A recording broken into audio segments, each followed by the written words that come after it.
안녕하세요. EBS 입시 강사 윤윤구입니다.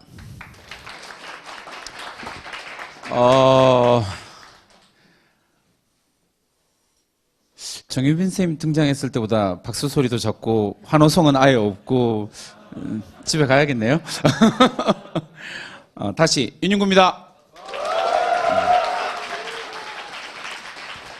네, 만나서 반갑습니다. 선생님 집에 여러분하고 똑같이 생긴 놈이 하나 있어요. 네. 공부를 참 안 하는 아들이 하나 있어요. 한 놈은 올해 이제 대학을 갔고, 이제 둘째가 고3인데, 어디 이렇게 돌아다닐 때마다 여러분들의 학생들 이렇게 보면 그렇게 마음이 짠하더라고요. 그래서 공부 열심히 해서 원하는 대학 갑시다 라고 이야기해주고 싶어요. 네. 선생님은 개인적으로는 선생님 아들들은 별로 걱정이 안 될 거 아니에요. 아빠가 입시 강사야. 그죠? 다 알아. 네가 지금 이거 해, 뭐 이거 해, 이거 다 얘기해주거든요. 그러니까 공부를 좀 안 하긴 하는데 좋은 대학은 갈 거예요. 근데 이제 문제는 여러분이잖아요. 여러분들이 원하는 대학을 어떻게 갈 것이냐. 거기에 대한 이야기들을 오늘 조금 많이 해줄 거예요. 남학생들이라 정말 진짜 그러고 보니까요. 남학생들만 이렇게 모여 있는 자리가 정말 오래간만인 것 같아요. 이야, 별로 호응도 안 해주고 뭐. 이야, 집에 가야겠다. 어쨌든 남학생들이 원하는 대학, 자기가 원하는 대학, 선생님은 충분히 갈 수 있다라고 생각을 해요. 단 조금만 더 노력을 한다면. 시작에서 이야기하기가 좀 그렇긴 하지만 아인슈타인이 이런 이야기를 했어요. 어제와 똑같은 삶을 사면서 내일의 다른 미래를 꿈꾸는 건 정신병 초기 증세라고 그랬어요. 여러분들이 정신병 초기 증세 학생들이 안 되었으면 좋겠습니다. 다른 미래를 꿈꾸는 학생은 다른 삶을 살아야 됩니다. 이게 가장 기본적인 전제예요. 네, 이걸 염두에 두고 선생님이 지금부터 하는 이야기는 다른 미래를 꿈꾸는 학생들한테만 도움이 될 거예요. 잘 들어주시고요. 일단 1교시 특강을 듣는데 뒤에서 이렇게 지켜보니까 충격적이었어요. 다들 열심히 듣고 있네? 네, 충격적이었어요. 정유빈 쌤이라서 그랬다 이러면 이제 제가 또 되게 마음 상하겠죠? 항지고등학교 학생들은 안 그럴 거죠? 네, 기대를 해보고 시작을 해보도록 하겠습니다. 제목을 한번 읽어볼까요? 시작! 제일 중요한 단어가 뭘까요? 강원도의 특징인가? 충격적인데요? 이거 제일 중요한 단어가 뭘까요? 막 이러면 눈에 확 띄는 단어가 제일 중요한 단어죠. 뭐예요? 만들다. 충격적이에요. 윤윤구가 제일 중요하죠? 당연하죠. 똑똑한 학생이 누구야, 누구? 훌륭한 학생이 한 명 있었어요. 윤윤구가 제일 중요하죠. 좋아요. 대학으로 통하는 길을 만드는 겁니다. 다시요. 여러분 잘 생각하세요. 대학으로 통하는 길은요. 여러분들이 만드는 거예요. 누가 만들어주지 않고요. 누가 여기 가라 이렇게 얘기하지 않아요. 여러분들이 만드는 거예요. 근데 선생님이 만들다에 포커스를 두는 이유는 뭐냐면요.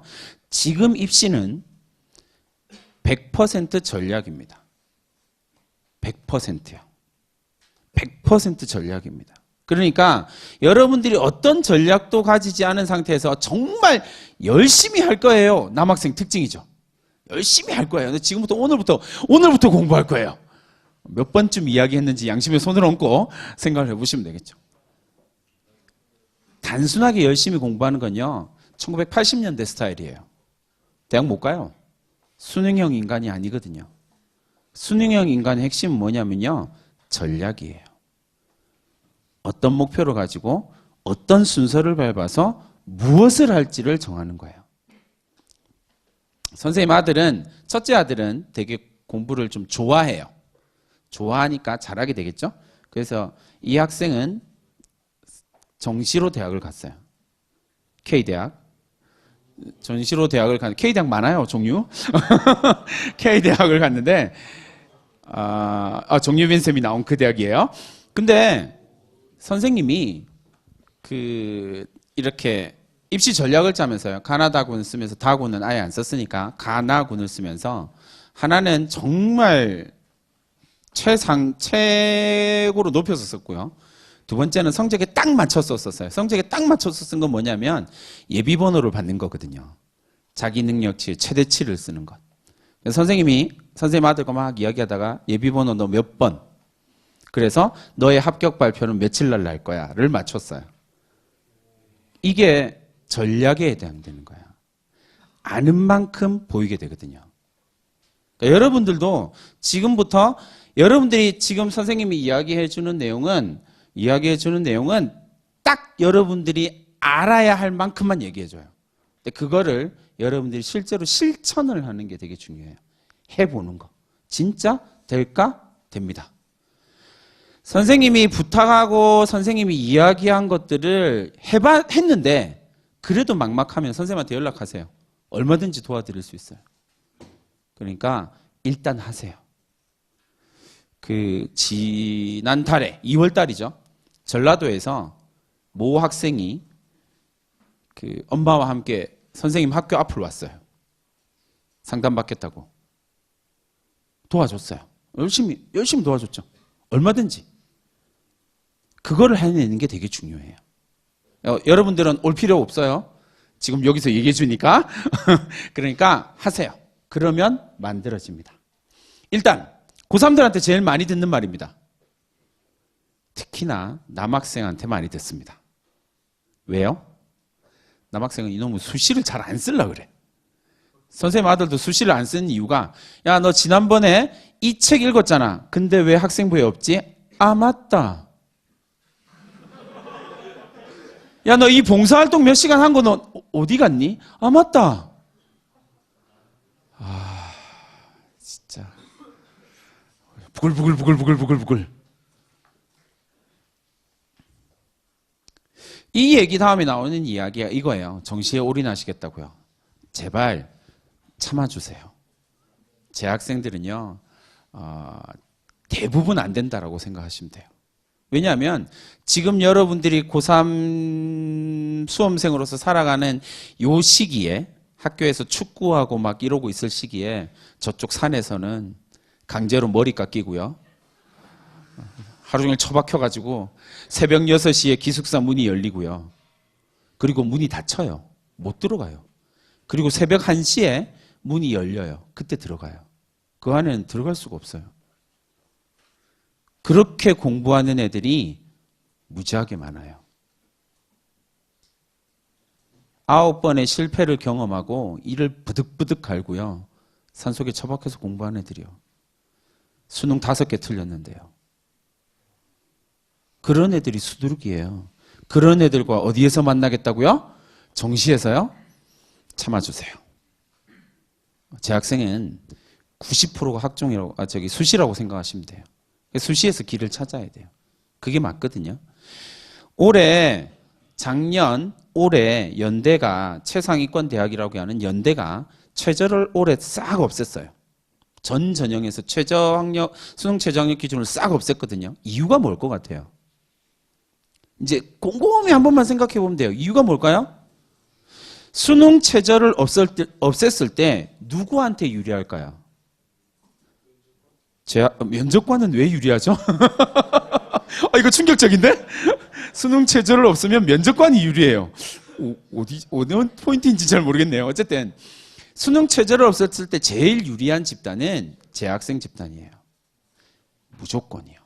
연대의 전략은 뭐냐면 정시는 재수생, 수시는 재학생만 뽑겠다라고 한 전략으로 바뀐 거예요. 이거 이제 모든 대학이 그렇게 갈 거거든요. 완벽하게 이원화시키고 있는 거예요. 그러니까 여러분들이 대학을 잘 갈 수 있는 가장 좋은 방법은 수시를 고민해 보는 거예요. 정시도 물론 중요하죠. 근데 생각보다는 정시가 잘 안 나올 거예요.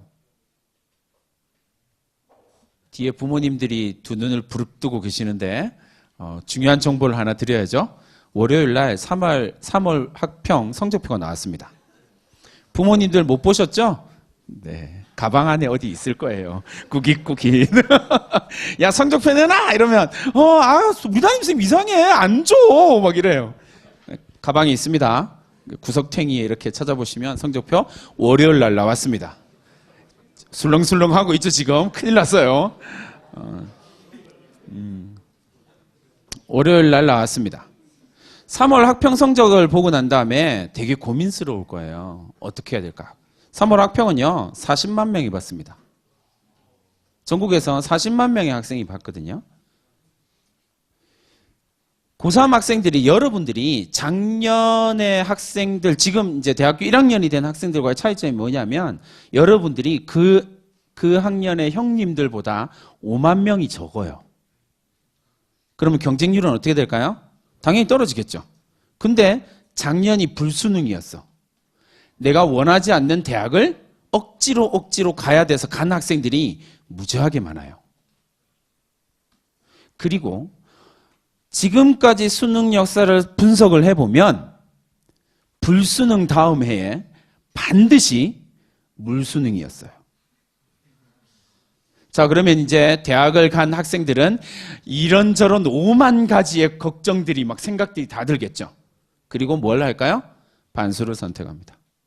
그게 한 5만 명쯤 될 거예요.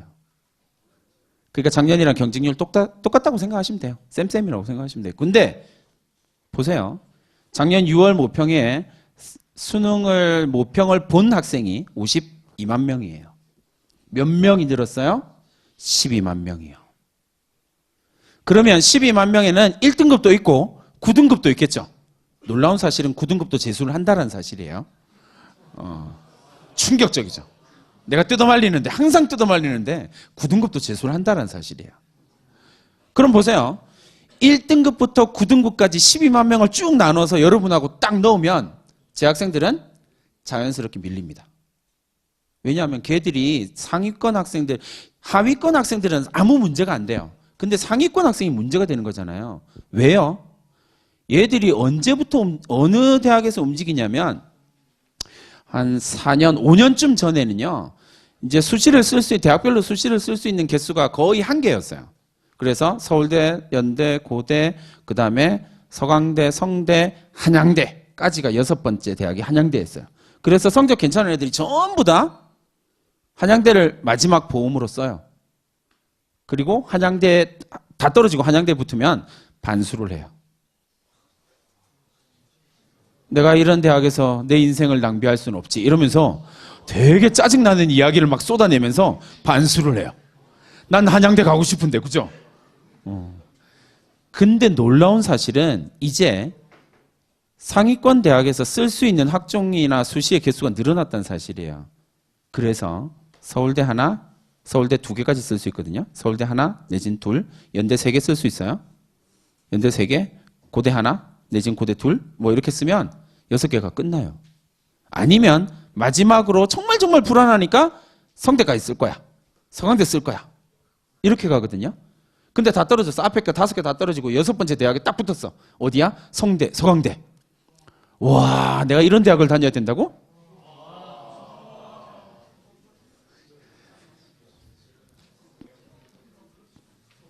오 년 전만 해도요, 한양대가 반수생 때문에 몸살을 앓았어요. 20%가 없어져요.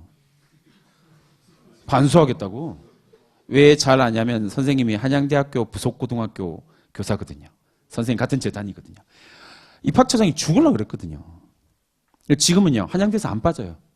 어디서 빠져요? 성대나 서강대에서 빠져요. 이들의 수능 성적은요, 성대나 서강대를 정시로 가는 학생들은 대략 6개를 틀리면 가요. 문과, 이과 조금 다르긴 한데 6개나 7개가 고선이거든요. 근데 잘 생각해봐요. 거기를 간 학생들의 입장에서 생각해보면요.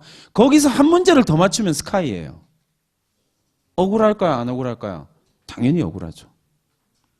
당연히 억울하죠. 그러니까 반수를 해요. 그런 애들과 정시에서 만나야 돼요. 모의고사에서 그런 애들이 들어온다고요.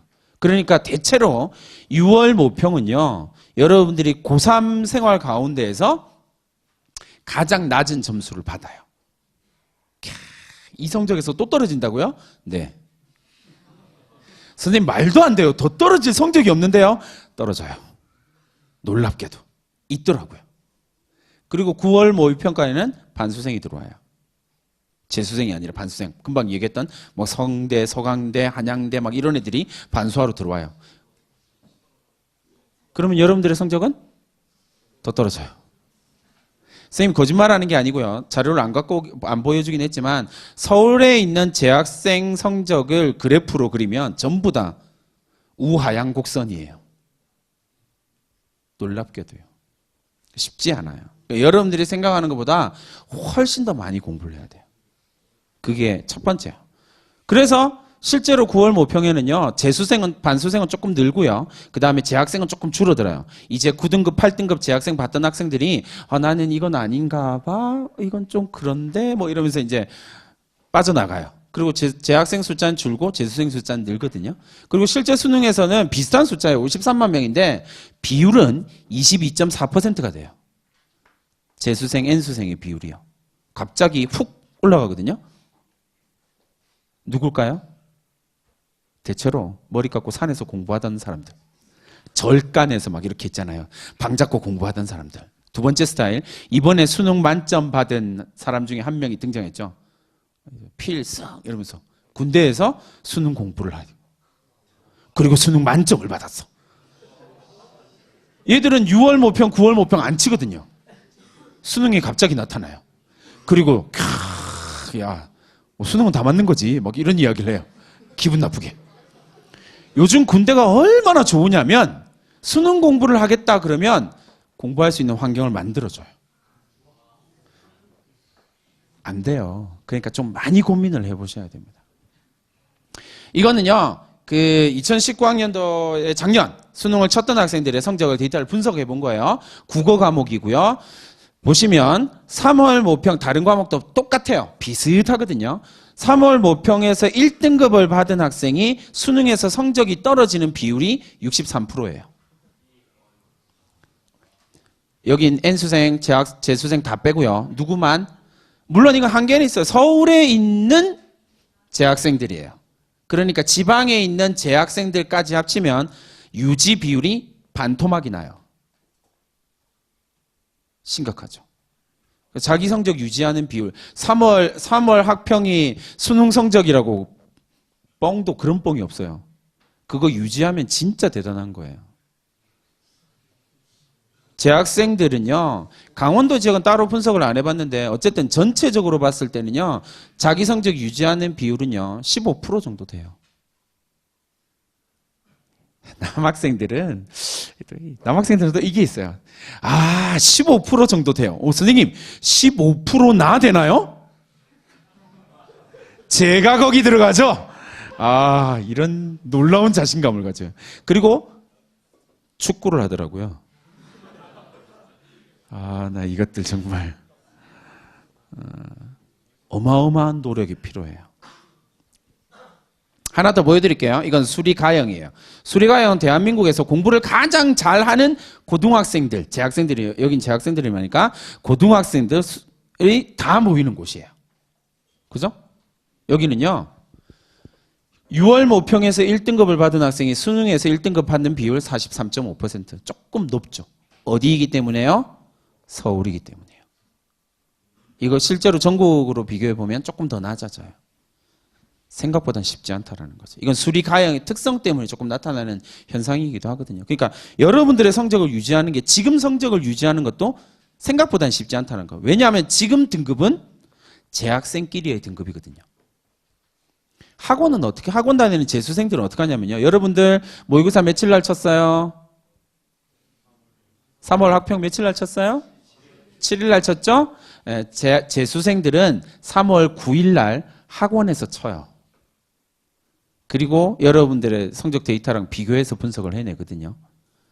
실제로 여러분들은 모르지만 재수생들은 여러분들의 데이터가 입혀진 성적을 가지고 고민을 하게 돼요. 차이가 좀 있어요. 그러니까 조금 더 노력을 해야 되는 거죠. 자, 이제 입시에 대한 이야기를 해봅시다. 일반적으로 여러분들이 제일 많이 듣는 이야기가 뭐냐면 정시가 확대됐다라는 이야기를 제일 많이 들었어요. 맞죠? 작년, 올해 막 정시 확대에 대한 이야기 엄청 많이 들었는데 거짓말이에요. 2019년에서 2020년으로 넘어가면서요. 수시는 확대됐어요. 수시의 비중은 77.3%고요. 단군 이래로 최고점을 찍었어요. 그리고 내년부터는 줄어들 거예요. 올해는 여러분들 수시 최고점이에요. 정시 22.7%밖에 안 돼요. 수시가 늘었어요. 여러분한테 다 거짓말한 거죠, 사람들이. 라고 이야기하기엔 좀 그렇긴 하지만 어쨌든 전국적으로 봤을 땐 수시는 무조건 늘어났어요. 자, 그런데 이걸 이제 조금 분석을 해보는 거죠. 전국 대학을 기준으로 해서 보면요. 학생부 교과 전형이 42.4%예요. 그러니까 학생부 교과 전형은 그냥 내신 100% 전형이에요. 여러분들 1학년 때, 2학년 때, 3학년 1학기 때 곧 받게 될 그 성적을 그대로 컴퓨터에 밀어 넣어요. 그리고 쭉쭉쭉쭉 2017학년도 학생 2017학년도 한양대가 대형 사고를 하나 쳤거든요. 학생부 교과 전형의 최저를 없애버렸어요. 그래서 전국에 있는 어마어마한 내신 끝판왕들이 다 달라붙었어요. 그래서 13개의 모집 단위에서 올 1등급이 떨어졌어요. 자, 여기서 이제 반응이 좀 나뉘죠. 제 학생들은 이러고 있고 부모님들은 그게 무슨 소리지? 막 이렇게 왜 한 번도 본 적이 없거든요. 국영수사 4과목 그리고 5개 학기 동안이니까 27개 과목에서 30개 과목이에요. 그 27개에서 30개 과목을 올 1등급으로 찬란하게 만들어 놓은 성적표. 부럽죠? 네, 그런 학생이 있는가 싶죠? 많아요. 그런 학생이 많다라는 사실을 2017년 한양대에서 알게 됐어요. 왜? 111111111 뚝 불합격. 자, 이제 여기서 되게 심각한 이야기가 하나 나와요. 뭐냐면요. 왜 떨어졌죠? 1. 그러면 동점자 처리 규정이 있을 거 아니에요?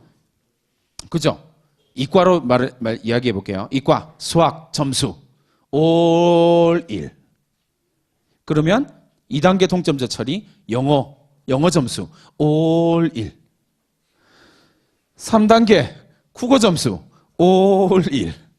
4단계 과학 점수 올 1. 5번째 동점자 처리 기준이 중요하죠. 이게 대학이 우수한 학생을 뽑기 위해서 얼마나 꼼수를 쓰고 있는지를 잘 보여주고 있는 거예요. 5번째 동점자 처리 기준이 뭐였냐면 제2외국어요? 제2외국어는 평가 대상이 아니에요. 지역이요? 헌법소송 걸려요. 강원도 점수 많이 주고 서울 점수 적게 주고 소송 걸려요. 큰일 나요. 5번째 기준이 뭐였냐면 수학 이수단이었어요. 전국에 있는 일반계 고등학교는 수학 이수 단위가 똑같습니다. 여기에 대학 꼼수가 있죠. 그래서 걔들이 떨어졌어요. 물론 떨어진 16명의 학생이 생각보다 많죠. 떨어진 학생이 16명이에요. 만점인데. 올 1인데. 그 학생들은 이렇게 돌아서 추가 합격은 다 하기는 했어요. 안 그러면 소송당했을 텐데 어쨌든 추가 합격을 하긴 다 했어요. 근데 그 아이들이 있다라는 사실이요. 그게 학생부 교과 전형이라고 생각하시면 돼요. 늘어났다고요. 전국 대학에서는. 근데 문제가 하나 있어요. 이게 전국 대학에서는 이런 현상이 나타나는데 그래서 학생부 종합도 4분의 1 정도밖에 안 되고요. 논술은 3.5%밖에 안 돼요. 근데 왜 학생부 종합이랑 논술이 그렇게 쌩 난리가 나냐면 전국 대학이 아니라 전국 189개의 대학이 아니라 서울에 있는 서너 15개 대학을 쭉 정리를 해보면 전형별로 정리를 해보면요. 학생부 교과 전형, 내신을 반영하는 전형은요. 5.9%밖에 안 돼요. 내신이 중요하다고요? 여러분들이 어느 대학을 목표로 하느냐에 따라서 이건 완전히 달라져요. 왜냐하면 서울에 있는 서너 대학들은 고등학교 내신 안 믿거든요. 안 믿는 걸 어떻게 알아요? 안 뽑잖아요. 내신으로 안 뽑잖아요. 당연한 이야기잖아요. 그럼 뭘로 뽑아요? 학생부 종합전형으로 해요. 45%요. 절반에 가까운 인구요. 절반에 가까운 숫자를 학종으로 뽑는다고요. 그 다음에 논술이요. 정시 30% 이번에 정부의 압력 때문에 맞췄거든요. 그 다음에 논술이요. 12%요. 고민을 좀 해봐야죠. 내가 목표를 어디로 할 것이냐에 따라서 전략 자체가 달라지게 되는 거예요. 이게 되게 포인트입니다. 내가 어느 대학을 목표로 하느냐에 따라서 내가 지금 해야 되는 전략들이 다 달라지게 돼요. 2020학년도 입시 포인트를 보시면 모집 인원이 전년도에 비해서 한 1000명쯤 줄었어요. 근데 5만 명이 줄어들었다고 했잖아요. 이렇게 전체적으로는 경쟁률이 떨어질 걸로 예상할 수 있지만 어쨌든 재수생 때문에 똑같을 거예요. 작년이랑 비슷한 경쟁률을 볼 거예요. 포인트가 두 번째 포인트가 되게 중요합니다. 서울의 선호도 15개 대학의 기준으로 했을 때는요. 정시를 대폭 올렸어요. 정말 많이 올렸어요. 23% 정도에서 29%까지 올렸으니까 정말 많이 올린 거예요. 근데 수시가 줄잖아요. 근데 포인트는 이거예요. 정시가 늘어났는데 학종도 같이 늘어나요. 대학의 방향이에요. 되게 중요한 포인트거든요. 정시도 늘었는데 학종도 늘었어요. 어디가 줄었을까요? 논술이요. 서강대, 성대 10%포인트 이상 빼버렸거든요. 그 인원을 정시랑 학종으로 보낸 거예요. 왜 근데 학종은 늘었을까요? 정부가 수시 줄이라고 막 이야기를 하고 정시 30% 유지해 막 이런 이야기를 압력을 가하는데 왜 학종이 늘었을까요? 포인트는 학종을 통해서 우수한 학생을 뽑을 수 있다는 자신감이 대학들이 가지기 시작했기 때문에 그래요. 수능 최저학력 기준이 완화되고 폐지되는 거의 대부분의 분위기를 만들고 있고요. 강화된 대학이 한 두세 군데 정도 있는데 어쨌든 폐지, 완화가 요즘에 트렌드이고 계속될 거예요. 내가 우수한 학생을 학종으로 선발할 수 있다는 자신감을 자꾸 수능 체제를 없애는 걸로 표현하는 거거든요. 그리고 실제로 그렇게 되고 있어요. 대학들은 여러분들이 대학을 가잖아요. 그러면 이 대학을 간 학생들이 전형별로 어떻게 대학 생활을 하고 있는지를 추적 조사를 해요. 그래서 학종, 논술, 정시, 특기자 뭐 이렇게 해서 이 학생들의 대학 4년 생활을 추적해요. 그리고 이 전형이 어떤 의미가 있는지를 분석해서 전형을 바꿔요. 여러분 생각보다 훨씬 더 전략적으로 준비를 하거든요. 치밀하게 준비를 해요. 서울에 있는 선호대학들은요. 대체로 학종이 1등이에요. 대학에 들어가서 학점이 우수한 순으로 보면, 전형으로 보면 학종, 교과, 논술, 정시가 돼요. 자신감이 붙을만 하죠. 근데 그렇게 된다고요. 자, 이제 하나하나 살펴봅시다. 학생부 교과 전형은 크게 뭐 여러 가지 형태로, 세 가지 형태로 나누어지게 되는데, 학생부 교과 전형은 그냥 두 번째 거라고 생각하시면 돼요. 1번은 교과 100%는 잘 없고요. 왜요? 처음에 이야기했죠. 고등학교 내신 잘 안 믿어요. 그렇기 때문에 장치를 걸는 거예요. 뭐예요? 면접이요. 진짜 네가 괜찮은 학생인지, 진짜 내신이 좋은지를 확인하는 거예요. 이게 면접이거든요. 그러니까 단계형 면접이 거의 대부분이에요. 1단계 내신 100%, 근데 2단계 면접. 그럼 뭘로 뽑는 거예요?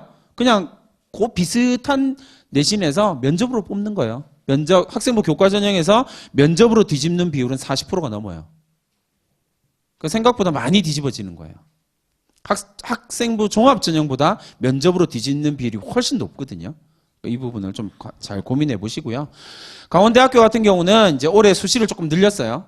수시를 조금 늘리고 그 중에서 학생부 교과 전형을 좀 늘렸어요. 전국적으로 보면 42.4%가 학생부 교과 전형으로 뽑는다 그랬잖아요. 이건 서울에 있는 주요 대학들은 그렇게 학생부 교과 전형을 안 뽑는데 누가 뽑냐면 지방에 있는 국립대들이 1000명 단위로 뽑아요. 그래서 학생부 교과 전형이 내신 전형이 40%가 넘는 거거든요. 이거는 강원대뿐만 아니라 전북대, 충남대, 부산대, 경북대 마찬가지예요. 전부 다 1000명 단위로 뽑아요. 지방의 국립대들은 학생부 내신으로만요. 그러니까 이렇게 된다라는 거고요. 그 다음에 학생부 교과 100% 반영입니다. 계열별 성적이거든요. 국영수사, 국영수과, 전 과목이요. 이렇게 반영을 합니다. 그래서 합격한 성적을 평균 내신을 살펴보면 이 정도가 됩니다. 그러니까 지방에 있는 국립대를 간다라고 생각하면요. 3점대면 웬만한 학생부 교과 전형으로 써볼 수 있는 거예요. 근데 이건 평균이거든요. 합격한 학생들의 내신 평균. 근데 누가 있다고 그랬니? 누가 있다고 그랬어요? 1도 있거든요. 그러나 지방 국립대는 3등급대. 목표를 어디로 할 것이냐를 잘 생각하셔야 돼요. 이런 류의 대학들, 학생부 교과 전형을 반영하는 대학이 대부분은요, 1학년 20% 반영, 2학년 40% 반영, 3학년 1학기 한 학기를 40% 반영해요. 그러면 제일 중요한 교과 성적이 어디예요? 제일 중요한 교과 성적이요? 3학년 1학기요. 비중으로 가장 높죠. 그죠? 그래서 여러분들이 내신 전형을 준비하는 거 되게 잘 준비하셔야 돼요. 그러니까 내가 지방에 있는 국립대를 목표로 하겠다라고 생각하면 지금 바짝 내신 끌어올려 가지고요, 지원해 보는 것도 괜찮은 전략이 돼요. 근데 이제 이게 지방에 있는 국립대가 아니라 서울에 있는 중앙대 정도로 가면 서울에 있는 교과 전형을 하는 모든 대학의 성적이 거의 똑같다고 생각하시면 돼요. 이렇게 나옵니다.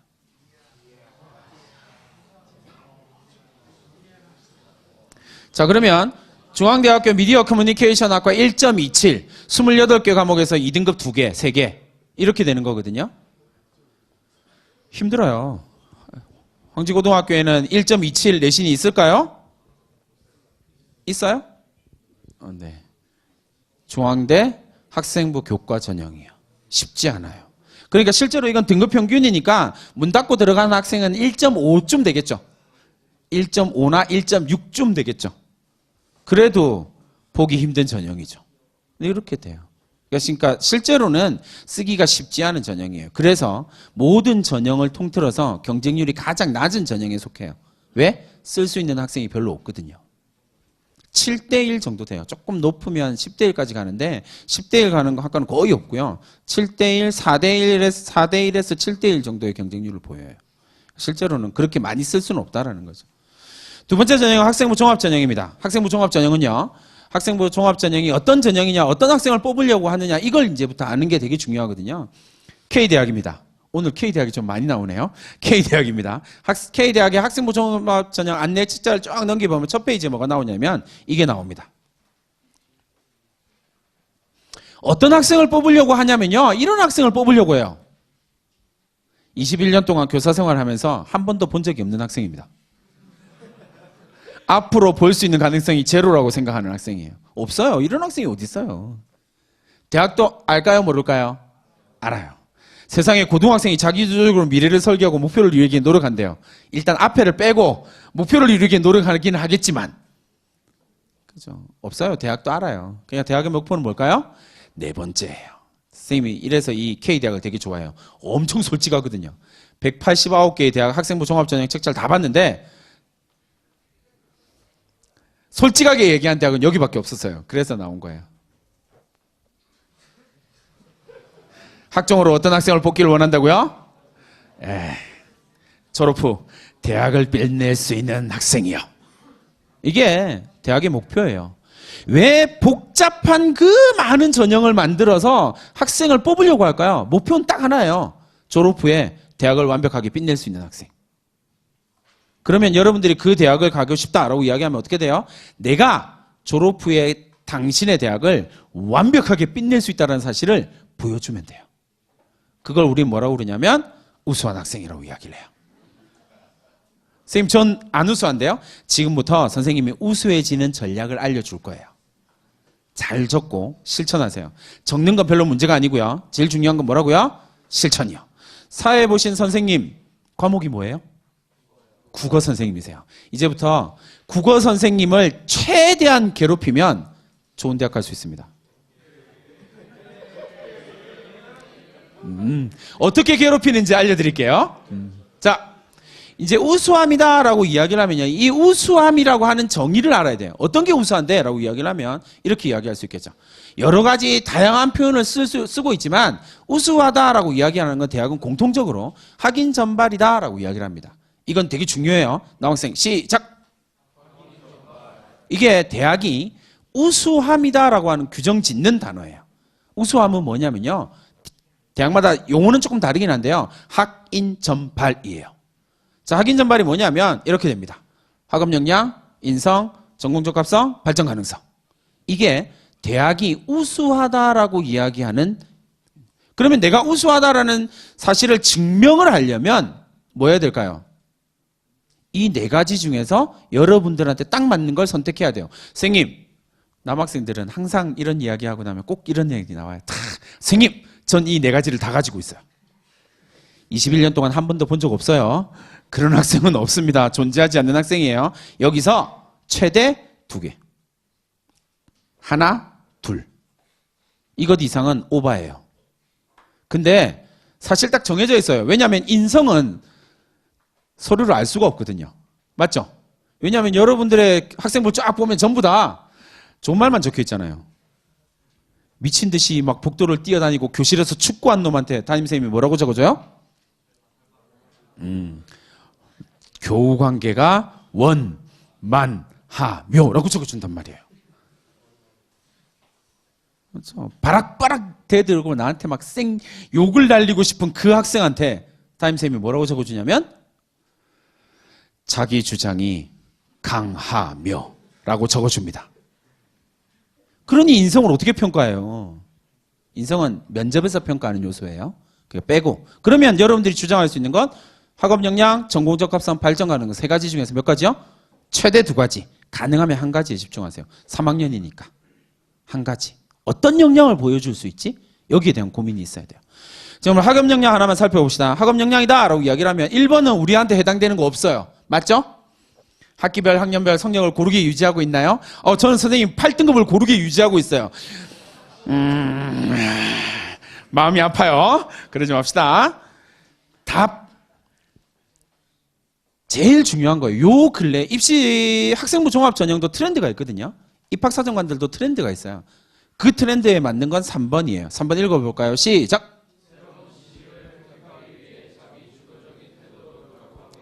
일단 문장을 읽으면 짜증이 나죠. 새로운 지식을 얻기 위해서 노력하지 않았고 자기주도적이 뭔지 모르겠고 이렇게죠. 그러나 대학은 이거 되게 중요하게 생각합니다. 그러면 내가 학업 역량이 우수하다라는 이야기를 보여주려면 학생부에 뭐가 있어야 된다고요? 새로운 지식을 얻기 위해서 노력한 과정이 있어야 돼요. 그 과정이 어떻게 해요? 구체적으로요. 내가 어디가 우수한지를 콕 찍어줘야 돼요. 그래야 설득이 되거든요. 새로운 지식을 획득하기 위해서 내가 노력한 과정이 구체적으로 적혀 있으면 뭐예요? 아, 우수한 것처럼 보이네? 라고 학생부를 보기 시작하는 거예요. 그게 되게 중요합니다. 그건 누가 적어주게 해요? 국어 선생님께서 적어주세요. 그러니까 이제부터 괴롭히셔야 됩니다. 전공적 합성입니다. 2번째, 내 역량을 전공적 합성에서 표현하고 싶다라고 이야기를 한다면 그럼 전공적 합성이 뭔지에 대한 개념부터 잡고 가야죠. 전공적 합성이요. 전공적 합성 이야기를 하면 정말 너무 답답해요. 진짜 막 무식이 철철철철 흘러 넘치는 세상에서 살아가요. 전공적 합성을 보이기 위해서 의사가 되기 위해서 봉사활동을 뭐 해야 될까요? 병원에서요. 이런 말이 돼요, 여러분? 병원에서 봉사활동을 하면 의사가 될 수 있는 역량을 보여줄 수 있어요? 가서 뭐 하는데?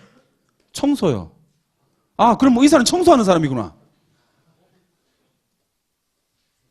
가서 뭐 해요? 창고 정리요. 약품 정리요. 그러면 병원의 의사는 약품 정리하는 사람인가? 터무니없는 이야기예요. 전공적 합성, 학업 역량도 마찬가지고요. 모두 다 포인트는 역량이에요. 어떤 능력을 보여주느냐가 포인트예요. 내가 이 활동, 이 동아리 이걸 했다. 이게 중요한 게 아니라는 거예요. 남학생이니까. 축구 좋아하죠? 네. 선생님이 재작년에 이제 아주 좋은 대학을, S대학을 보냈던 놈이요. 잘 생각해 보세요, 여러분. 이런 질문 하나 하면 돼요. 서울대학교, 고려대학교, 연세대학교, 서강대학교, 성균관대학교 막 그런 우수한 여러분들이 정말 가고 싶어라는 대학에 학종으로 간 학생들은요. 축구 동아리 학생이 있을까요, 없을까요? 전공적 합성이 빵인데? 있을까요, 없을까요? 있어요. 엄청 많아요, 남학생들. 농구 동아리 당연히 있어요. 왜 이상하게 생각하냐고요. 전공적 합성은 그렇게 덜 떨어지고 수준 낮은 이야기가 아니라고요. 역량 중심이에요. 네가 이 전공에서 앞으로 대학에서 공부를 해 나갈 때 필요한 역량을 갖고 있니? 이게 전공적합성이에요. 보냈던 그 학생이요. 남학생.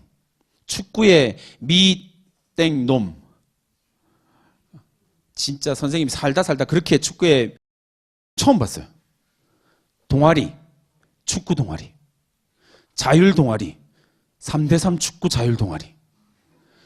2개. 동아리가 3개거든요. 이 학생은 동아리 활동을 3개를 했는데 3개 다 축구예요. 와.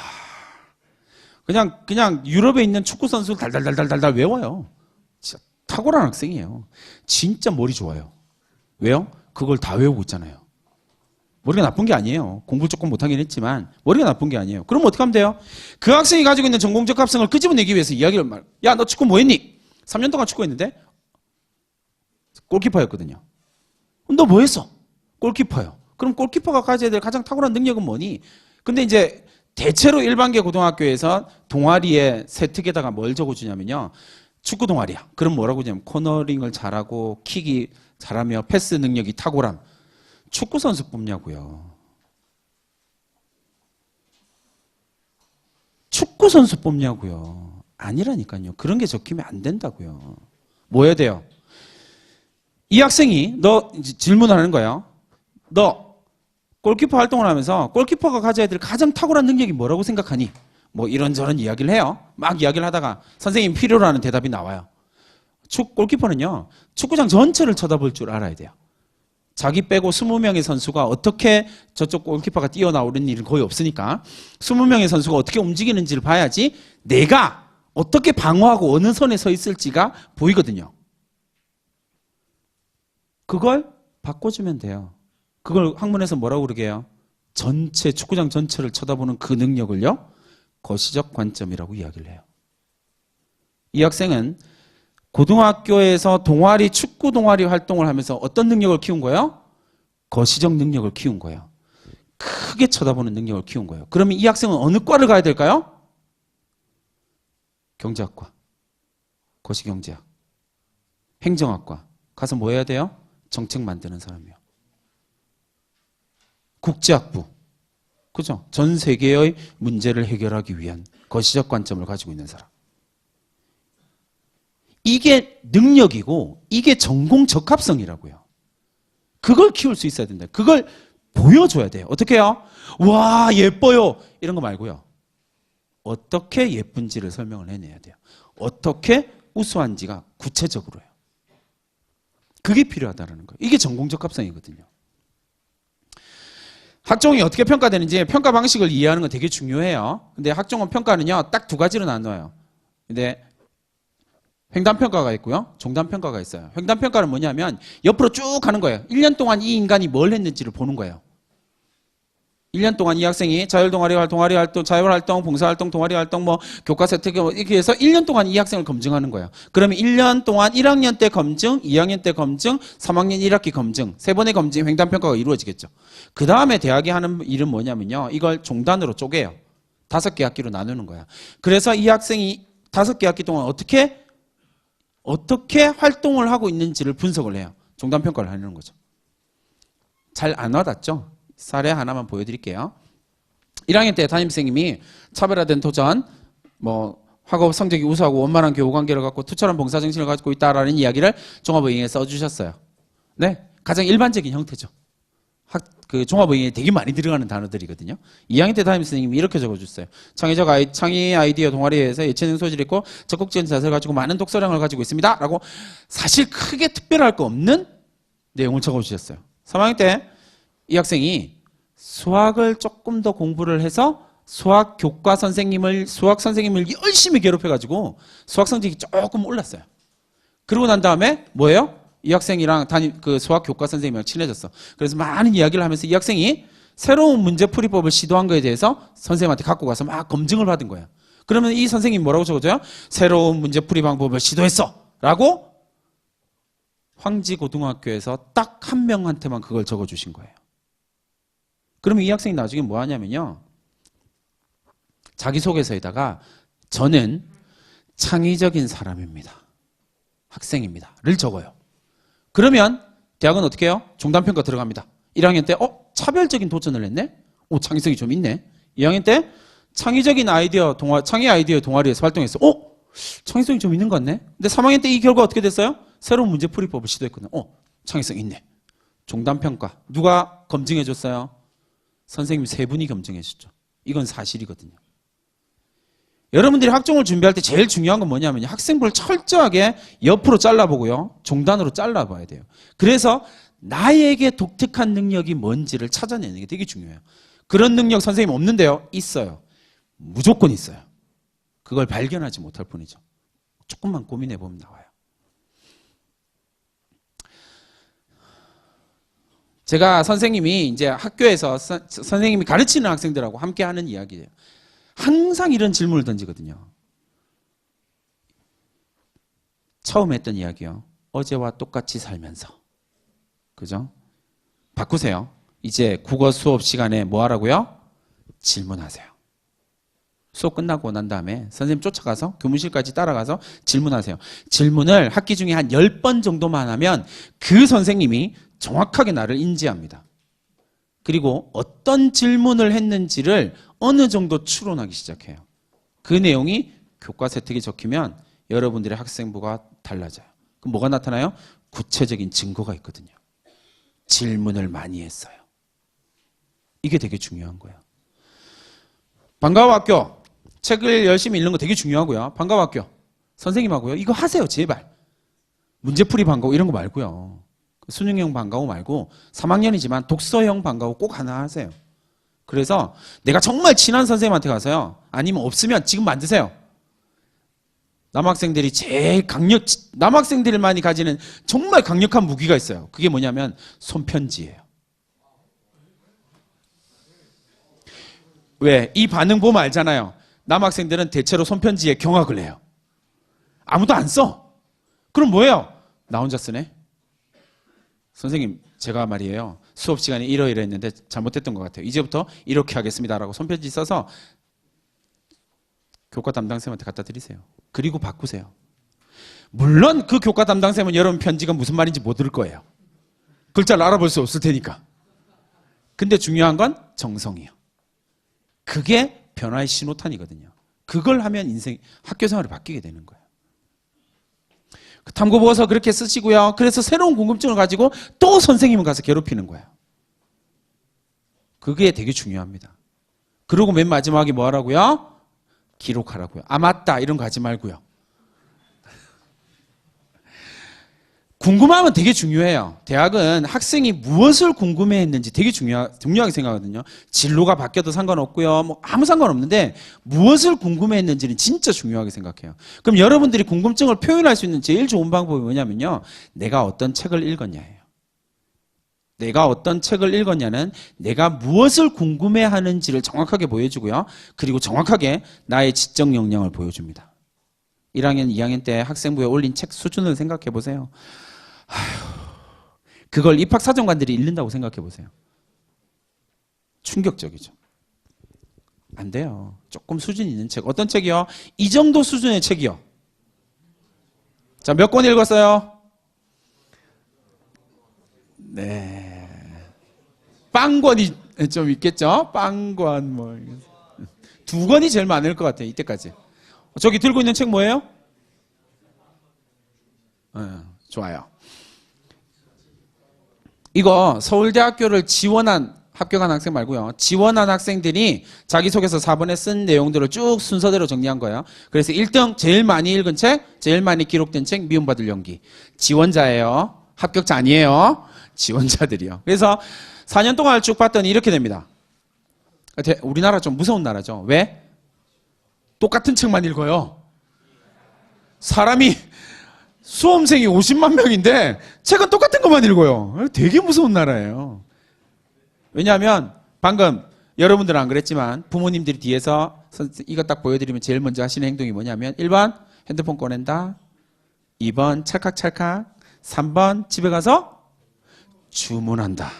그러니까 여기 계속 이게 나오는 거예요. 이거 2014년 이후로 다른 나라에서는 안 팔리는 책이거든요. 우리나라는 계속 가요. 신기하죠. 이 장지글로 교수가 그 다음 책 냈는데 그 다음 책은 안 팔려. 신기한 일이죠. 주문한다. 그 다음에 뭐예요? 여러분한테 주죠. 야, 서울대 지원한 학생이 읽은 책이래. 읽어. 그럼 여러분들은 던져두죠. 그죠? 왜? 혼자 읽을 수 없어요. 담임선생님과 읽으세요. 같이 읽으세요. 근데 이게 중요한 게 이런 종류의 책이 중요한 거예요. 이게 뭐냐면 자기소개서 4번의 내용 기재 건수예요. 42,000, 한 사람이 3개씩 쓰니까 나누기 3 하면 지원자가 나오는 거예요. 그 중에서 총 기재 도수요. 그러니까 42,000건 중에서 책 종류로만 14,000개예요. 14,000권이요. 근데 제일 중요한 거예요. 서울대가 아주 중요하게 생각하는 거 이거예요. 서울대 이걸 이제 발표하고 종합한 교수가 우리나라는 아직 희망이 있어라고 이야기하는 거 이거요. 뭐예요? 서울대 지원자 가운데서 한 명만 읽은 책이요. 질문. 도대체 그 우수한 학생들을 다 모아놨는데 한 명만 읽은 책이 있대요. 어떤 책일까요?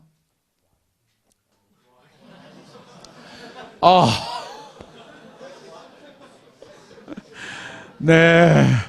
이때까지 잘 버텼는데 내가 뒷목 잡는 일이 생겼군요. Y라니.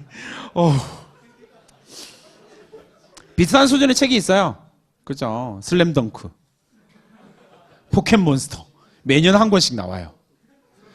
그죠? 그리고 여전히 학생들한테 꼭 항상 나오는 책 수능 특강. 이 수능 특강을 읽고 제 인생을 바꿔서 공부를 시작했어요. 묘하게 설득력까지 있어. 근데 그런 책 다 빼고 나면요. 9,000권 정도 돼요. 어떤 책일까요? 읽기 쉽지 않은 책이에요. 고등학생이 혼자 읽을 수 없는 책이요. 근데 이제 이렇게 말하면 진짜 어려운 책을 학생부에 기록해요. 그러면 그 책만 있으면 끝나요. 안 뽑아요. 왜냐하면 그 책을 읽기 위해서는 앞에 책이 있어야 되거든요. 그 앞에 책을 읽기 위해서는 또 앞에 책이 있어야 되거든요. 그러니까 책을 읽어간 흐름 속에서 그 책이 중요한 거지 그 책이 중요한 게 아니에요. 이걸 좀 생각을 하세요. 고3 때 되게 좋은 책, 수준 높은 책을 임명하는 거 되게 중요하거든요. 근데 그게 흐름을 따라서 나오도록 만들어줘야 돼요. 그거에 대한 고민들을 좀 해보세요. 근데 반드시 넣으셔야 됩니다. 자, 이게 학생부를 분석하는 방법에 대한 이야기예요. 전체적으로 대부분의 고등학교에서 이렇게 나와요.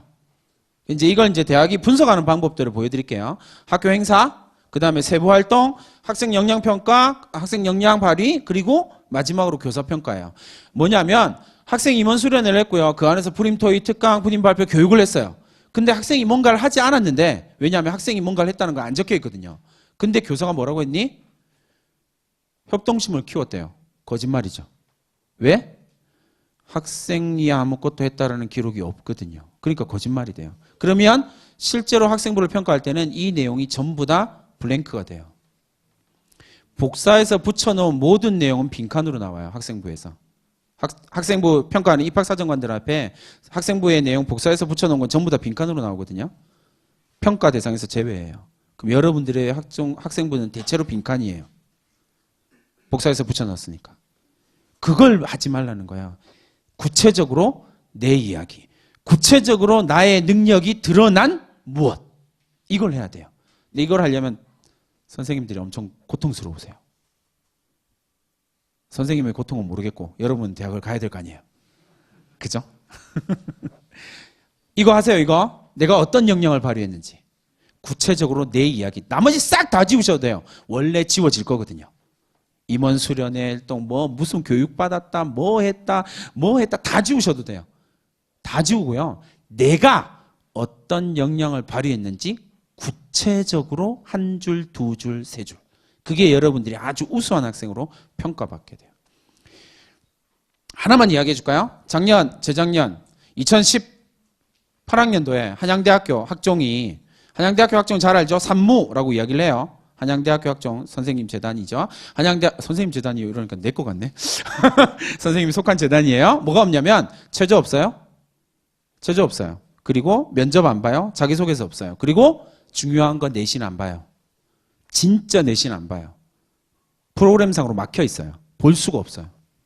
그리고 수상으로 뭐 이렇게 내신 본다라는 낭설이 있는데 뻥이에요. 안 봐요. 그렇게 수상으로 내신 평가할 것 같으면 내신 보면 되지 뭐하러 안 봐요? 절대로 내신 안 봐요. 그래서 2018학년도 한양대학교 합격한 학생들의 합격하고 난 이후에 학생부를 쭉 검토해갖고 맨 마지막에 문 닫고 들어간 학생의 학생부 내신 얼마일까요? 8.2. 8.2요. 불가능하다고요? 아니요. 자기의 역량을 교과 세특 종합의견에서 교과 세특이 되게 중요하거든요. 교과 세특에서 보여준 학생들은 무조건 붙어요. 그걸 정교하게 평가해낼 수 있거든요. 한양대. 대부분의 학종이 좀 그래요. 그 부분을 좀 고민해 보세요. 그러니까 이제 제가 선생님이 써주는 거의 일부예요. 보세요. 위에는 좀 비슷한 이야기고요. 맨 마지막에 세미나 과정에서 자본주의 체제의 모순에 대해서 인식하고 누가 인식했어요? 학생이요. 학생이 한 행동이 나오죠. 그 다음에요. 한계와 극복 반응에서 의문점을 가지고 지속적으로 뭐 했다고요? 질문했어요. 누구한테요? 선생님한테요. 학생이 뭐 했어요? 인지하고 질문했죠. 학생의 행동이 나왔어. 그러면 선생님이 그 다음 평가해주죠. 대안적 자본주의를 탐색하는 등 지적 역량을 강화하기 위해서 노력했어요. 이 학생 뭐예요? 자신의 학업 역량을 키우기 위해서 노력하는 모습을 보였습니다라고 교사가 평가해 준 거예요. 구체적이죠. 전국에서 이건 한 명이에요. 이게 중요하다라는 거예요. 이 학생은 성균관대학교 사회학과 갔거든요. 선생님 학교에서 성균관대를 쓴 학생의 내신 중에서 꼴찌예요. 위에 애들 다 밟고 가버렸거든요. 왜요? 이게 구체적으로 다 적혀 있거든요. 이 학생은요. 그게 여러분들한테 필요한 거라고요. 강원대학교 입결입니다. 경영회계학부 평균 합격한 학생들의 평균 3.8. 교과랑 좀 비슷하죠. 그 다음에 최저를 보시면 6.5예요. 근데 1단계를 보시면 안타깝게 이 학생은 떨어졌어요. 평균은 3.2고요. 최저는 4.5예요. 그러니까 평균이 3.2가 됐다라는 이야기는 3.8에서 3.2가 됐으니까 밑에 학생들이 많이 떨어졌다는 이야기겠죠. 근데 최종을 보시면 3.3이에요. 평균이. 그러니까 뭐예요? 위에서도 떨어졌다는 이야기예요. 왜요? 학업 역량이나 선생님 방금 이야기했던 것들을 갖춘 학생들이 좋은 평가를 받게 돼 있거든요. 건국대학교 한번 볼까요? 건국대학교 보시면 충격적이죠. 선생님도 깜짝 놀란 거예요. 공과대학 최저 9. 이야, 내신 9등급. 이야. 아니 이건 지원자니까 뭐 지원을 할 수 있잖아요. 왜 그래요? 선생님 건국대학교 어떻게 해요? 자기 추천 전형이요. 학교 추천 말고요. 내가 나를 추천해서요. 9등급인데. 오, 좋아. 쓸 수 있어요. 얼마든지. 자, 근데 사회과학 보세요. 최저 7.8이요. 근데 이 학생이 1단계를 통과했어요. 건축대학이요. 7.2. 1단계 통과. 불가능하다고요? 네, 불가능하다고 생각하니까 그런 거예요. 여러분들이 충분하게 그런 역량을 보여주고 구체적으로 실현했다면 얼마든지 가능해요. 합격한 학생 보세요. 공과대학 7.8, 건축대학 7.2. 이 학생들은 어떻게 갔을까요? 그러면 선생님 7.8이 끝이고 그 다음에 3 아니에요? 아니에요. 7.8, 7.6, 7.4, 7.2, 6.7, 6.5 이렇게 쭉. 물론 제일 많은 건 2, 3, 4등급이죠. 그러니까 평균이 그렇게 나오는 거예요. 그러나 가능하다라는 거예요. 가능하다라고 생각하고 역량을 보여주기 위해서 노력하느냐 아니면 에휴 내신은 안 되는데 뭐 주저앉느냐 그건 여러분들의 선택인 거예요. 논술입니다. 연대가 최저 논술 올해의 논술의 핫픽은 연대죠. 최저를 없애면서 최저가 없어지면서 경쟁률이 300대 1이 될 거예요. 그러니까 근처에 가지 마세요. 웬만하면 안 가는 걸 추천드립니다. 왜냐하면 작년에 논술 경쟁률 최상위 대학이 인하대 의대고요. 348대 1인가 그렇거든요. 그리고 1등에서부터 7등까지 다 의대였고요. 8등이 연세대 심리학과요. 139대 1. 일반 학과 중에서 가장 높은 학과예요. 근데 연대가 체제를 없앴단 말이에요. 그럼 연대가 체제를 없애게 되면 누가 움직이냐면 성대, 서강대, 한양대에 갔던 아이들이 논술 치기 위해서 달라붙어요. 300대 1이에요. 인기학과 300대 1, 비인기학과 200대 1. 베이스로 깔 거예요. 그러니까 근처에는 가지 맙시다. 나머지 쭉 보시면 돼요. 근데 전체적으로 봤을 때 논술에서 가장 중요한 건 뭐냐면요. 수능 체제를 맞출 수 있냐 없냐예요. 수능 최저를 맞추면 그냥 경쟁률이 반토막 난다고 생각하시면 돼요. 수능 최저는 가장 높은, 연대가 빠졌으니까 가장 높은 수능 최저가요, 둘이에요. 세계 영역 합 6이요. 근데 그게 제일 높은 거고요. 나머진 것보다 조금 더 낮아요. 그러니까 고민하세요. 내가 수능을 어차피 안 볼 수는 없어요. 그러니까 수능을 끌어올리기 위해 최선의 노력을 다하는 거예요. 근데 목표는 1등급이 아니라 2등급에 맞춰서. 그렇게 공부를 해가는 과정이 좀 필요해요. 내신에 대한 고민이 좀 있어요. 논술에서도 역시. 근데 보세요. 경희대학교 논술 우수자 전형 1등급 210, 2등급 208, 3등급 204. 1등급과 3등급 사이에 점수 몇 점? 6점. 1000점 만점에. 1000점 만점에 6점이에요. 의미 없어요. 논술 한 문제가 20점 뭐 이렇게 되거든요. 그러니까 의미 없는 건 점수예요.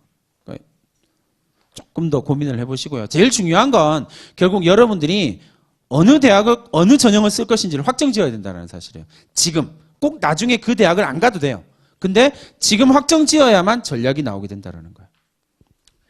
돌멩이입니다. 돌멩이에요. 라틴어에서 돌멩이는 두 단어예요. 하나는 페트라라고 하는 단어예요. 페트라는 성경에서는 베드로, 영어로 하면 피터 이렇게 돼요. 반석이라고 하는 단어예요. 그리고 하나는 돌멩이는 스캔달룸이라고 하는 단어예요. 어디서 들어본 것 같죠? 스캔들리라고 하는 단어예요. 걸려 넘어지는 돌이라는 단어예요. 여러분들이 즐기는 모든 것들이 페트라가 되었으면 좋겠어요. 여러분들을 세우고 여러분들이 딛고 올라설 수 있는 것. 여러분이 좋아하는 게임, 밤마다 문 닫고 보는 그것. 스캔달룸이 되면 여러분 인생이 무너져요. 그건 확실해요. 모든 행동이 페트라가 될 수 있도록 딛고 올라가서 나의 꿈을 이루는 도구가 될 수 있도록 최선을 다하는 황지인이 되었으면 좋겠습니다. 감사합니다.